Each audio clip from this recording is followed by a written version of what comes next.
हाट आ जाए चाहे विजय सरकार में चलेगी तो नीतीश कुमार की ही मंत्रालय बंटवारे के बाद ऐसे ही मिल रहे संकेत।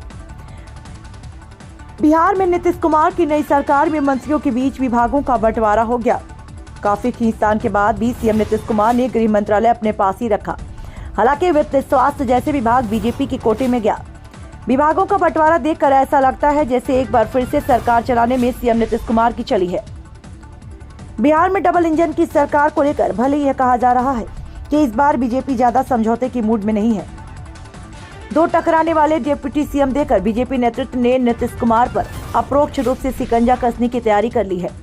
पर विभाग को लेकर जो निर्णय सामने आया वह साबित कर रहा है कि नीतीश कुमार अपने सर्च पर सत्ता चलाते हैं और इस वक्त भी वे किसी भी तरह के दबाव में नहीं आते हैं। इस बार भी एनडीए की सरकार ने नीतीश कुमार का अपर हैंड साफ दिखता है।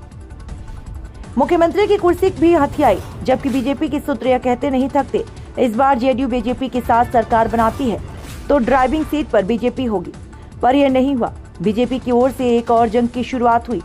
गृह बीजेपी के पास रहेगी। इस गृह विभाग को लेकर 5 दिनों तक विभागों का बंटवारा नहीं हुआ, लेकिन लाख कोशिशों के बावजूद नीतीश कुमार गृह विभाग पर कुंडली मारकर बैठ गए। बीजेपी और जेडीयू के बीच जब गृह मंत्रालय को लेकर टकराहट बरकरार थी, तब राजनीतिक विशेषज्ञ यह भी कह रहे थे नीतीश कुमार गृह विभाग के लिए किसी हद तक जा सकते हैं। और विशेषज्ञों के माने तो उन्होंने ये भी बताया कि इनका मानना यही है कि यह वही विभाग है जिसके कारण नीतीश कुमार को सुशासन बाबू कहा गया। राज्य से समान रूप से अपहरण उद्योग समाप्त हो गए, नरसंहार पर विराम लग गया। नीतीश कुमार इसी यूएसपी के सहारे आरजेडी के जंगल राज के तिलिस्म को तोड़ा और बेहतर लॉ एंड ऑर्डर के पर्याय बन गए। इस चेहरे ने नीतीश कुमार को देशव्यापी पहचान दिलाया और बिहार की सत्ता के लिए बतौर सीएम के चेहरे की जरूरत बन गए। ऐसे में नीतीश कुमार गृह छोड़ देंगे यह नामुमकिन है। वैसे तो बीजेपी के पास वित्त हमेशा रहा। सुशील मोदी एक सफल वित्त मंत्री माने भी गए। बाद में वित्त मंत्री की भूमिका में तारकेश्वर प्रसाद आए, लेकिन इस बार स्थिति कुछ दूसरी थी। बाजार सत्र की तैयारी वित्त मंत्री रहे विजय चौधरी कर चुके थे। इस बीच महागठबंधन की सरकार चली गई। ऐसे में माना जा रहा था कि वित्त जेडीयू के खाते में रहेगा और बदले में शिक्षा बीजेपी के पास रहेगी।